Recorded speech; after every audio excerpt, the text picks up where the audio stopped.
स्वागत है आप लोगों का बच्चों फिर से एक नए लेक्चर में। आज हम लोग देखने वाले हैं हमारा चैप्टर 1 जिसका कि नाम है वास्तविक संख्या। इसमें हम लोग यूक्लिड विभाजन एल्गोरिदम विधि द्वारा मोसो निकालना सीखेंगे। आइए हम लोग स्टेप वाइज इसे अच्छे से समझते हैं। आइए हम सबसे पहले इसे समझते हैं करना कैसे है। हमारा इसमें एक फॉर्मूला होगा जिसे कि आप लोगों को हमेशा ध्यान रखना है। एक फॉर्मूला होता है ए बराबर बी क्यू प्लस आर। इसी फॉर्मूले के हिसाब से यूक्लिड विभाजन एल्गोरिदम में हम लोग मोसो निकालते हैं, है ना। आइए सबसे पहले समझते हैं कि ये है क्या। ए क्या है? ए हमारा है भाज्य। क्या है? ए है भाज्य। और बी क्या है? भाजक। बी क्या है? भाजक।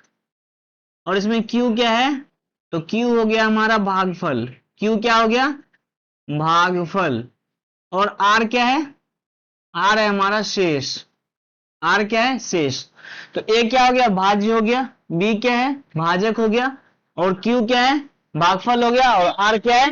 शेष हो गया। तो हम लोग इसी फॉर्मूले के आधार पे भाग एल्गोरिदम विधि द्वारा मोसो निकालते हैं।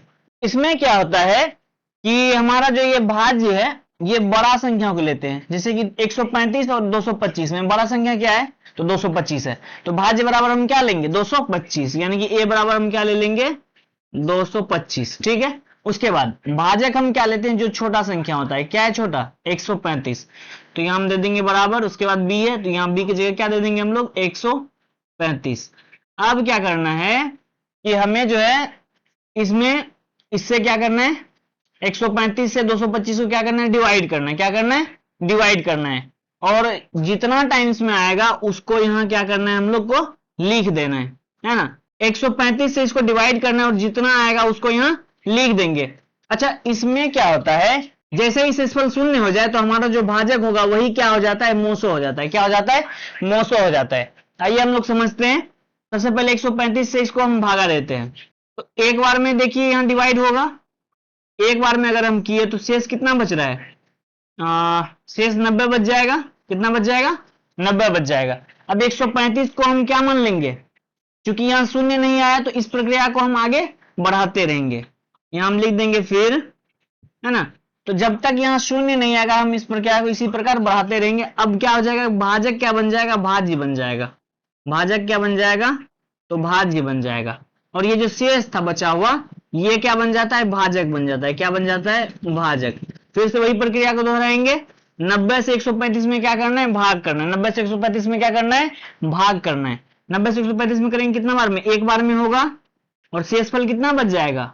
तो 45। शेषफल कितना बच जाएगा? 45। फिर से इस प्रक्रिया को दोहराएंगे क्योंकि क्या हुआ है कि यहाँ 0 अभी तक नहीं आया है। तो फिर से हम लोग इसे रिपीट करेंगे। फिर से 90 क्या बन जाएगा? भाज्य बन जाएगा, यानी कि भाजक क्या बन जाएगा? भाज्य।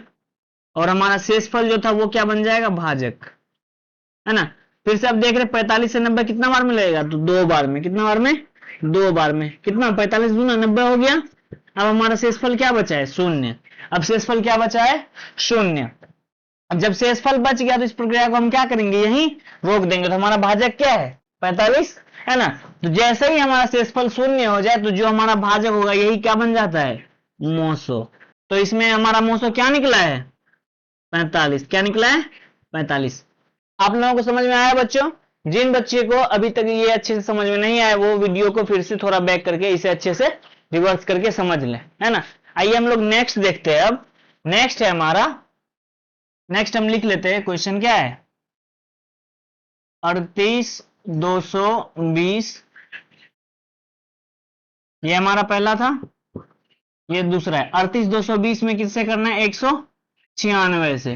प्रोसेस क्या है कि इस फॉर्मूले पे बिठाना है हमको।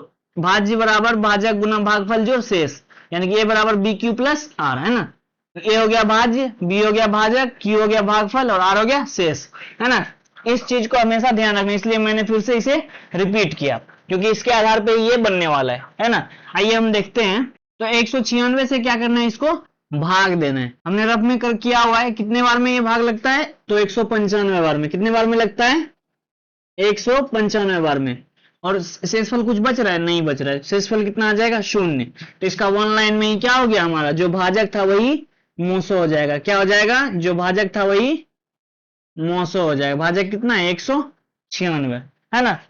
इसमें सिंपल सा है कि जो हमारा भाज्य होगा वो बड़ा संख्या हम लेंगे, जो भाजक होगा वो छोटा संख्या लेंगे। जैसे कि ये बड़ा संख्या था, ये बड़ा संख्या था तो हमने इसे क्या लिया, भाज्य के रूप में लिया। ये छोटा संख्या था तो इसे हमने किस रूप में लिया, भाजक के रूप में लिया।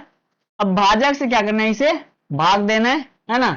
और उसके बाद जो है जितना हमारा भागफल आएगा उसे यहां लिखना है, अगर शेषफल आए तो फिर लिखना है, नहीं आए तो शून्य। और जैसे ही इस प्रक्रिया में शेषफल जो है शून्य हो जाए तो जो हमारा भाजक है वही क्या हो जाता है, वही मोसो हो जाता है। तो इसमें क्या आ गया, मोसो 196, 196। अब हमारा नेक्स्ट क्या है, नेक्स्ट है हमारा, देखिए क्या है वहां 867। इसमें आप लोग देखिए कि जो बड़ा संख्या है वो क्या बन जाएगा, भाज्य, और जो छोटा है वो क्या बन जाएगा, भाजक। तो बड़ा क्या है 867, तो इसे हम पहले लिखेंगे, उसके बाद बराबर भाजक देंगे। भाजक क्या है 255। अब देखते हैं, अब इससे क्या करना है, 255 से इसमें भाग देना है, 255 से इसमें क्या देना है, भाग देना है। तो कितने बार में लगेगा, तो 3 बार में लगेगा। कितने बार में, 3 बार में। तो 255 से कितना बार मिलेगा, 3 बार में। तो कितना आ जाता है, 5 3 15, 5 3 15, 1 16, 3 दूना 6 1 7। इसे क्या करना है, 867 में से माइनस कर देना है। तो कितना आ जाता है, 102। कितना आ गया मेरा शेषफल, 102। अब देखते हैं हम कि यहाँ शून्य तो नहीं आया, तो ये कहां चला जाएगा, फिर से भाज्य के पास। तो ये क्या बन जाएगा, भाज्य बन जाएगा, ये जो भाजक था। और ये जो शेषफल था ये क्या बन जाएगा, भाजक बन जाएगा। अब फिर से कितना बार में ये लग जाएगा भागा, तो 2 बार में लग जाएगा। शेष कितना बच जाएगा, तो ये कितना हो जाएगा 204, और यहाँ है 255। तो घट के कितना आएगा, 51 आ जाएगा। कितना आ जाएगा, 51। अब यहाँ कितना हो गया 102, और यहाँ कितना हो गया 51। कितना बार में लग जाएगा भागा, 2 बार में। और शेष हमारा क्या बच जाएगा, 0। तो देखिए जैसे ही शेष 0 हो जाएगा इस प्रक्रिया को हम यहीं रोक देंगे, और 51 हमारा क्या हो जाएगा, 51 यहाँ भी मोसो आ जाएगा। हमारा मोसो क्या आ गया, 51 आ गया, है ना।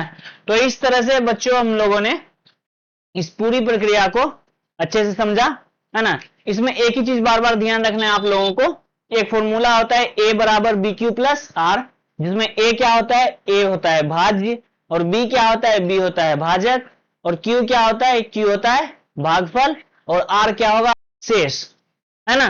तो इसमें जो है हम लोग जब भी लेंगे तो भाज्य क्या लेते हैं, जो बड़ा संख्या हो दोनों में उसे हम भाज्य के रूप में लेंगे, और जो छोटा संख्या होगा उसे हम किस रूप में लेंगे, भाजक के रूप में लेंगे। आप लोग सभी क्वेश्चंस में देखिए कि हमने जब भी लिया तो बड़ी संख्या को भाज्य के रूप में लिया, छोटे संख्या को भाजक के रूप में।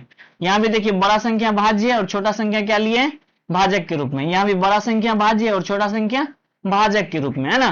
तो इस तरह से आप लोग को बस बेसिक चीज समझना है कि बड़े संख्या हम लोग क्या लेना है, भाज्य के रूप में, और छोटे संख्या किस रूप में लेना है, भाजक के रूप में। और भाजक से इसमें क्या करना है, डिवाइड करना है, जितना आएगा भागफल उसको हम लोग यहाँ लिखेंगे, और जो शेष आएगा उसको यहाँ लिखेंगे, जब तक कि हमारा जो है शेषफल कितना नहीं आ जाए, शून्य ना आ जाए। और जैसे ही शून्य आ जाएगा तो क्या होगा, जो भाजक होगा वही क्या बन जाएगा, मोसो बन जाएगा। जो भाजक होगा वही क्या बन जाएगा, मोसो बन जाएगा, है ना। इसमें बहुत ज्यादा कुछ नहीं है। जिन बच्चों को समझने में अभी भी दिक्कत हो रही है तो आप लोग एक बार वीडियो को रिवर्स करके अच्छे से देख लीजिए। तो ठीक है बच्चों, मिलते हैं फिर से नेक्स्ट वीडियो में, और हम लोग समझते हैं आगे के क्वेश्चंस को। तब तक के लिए बाय बाय, टेक केयर।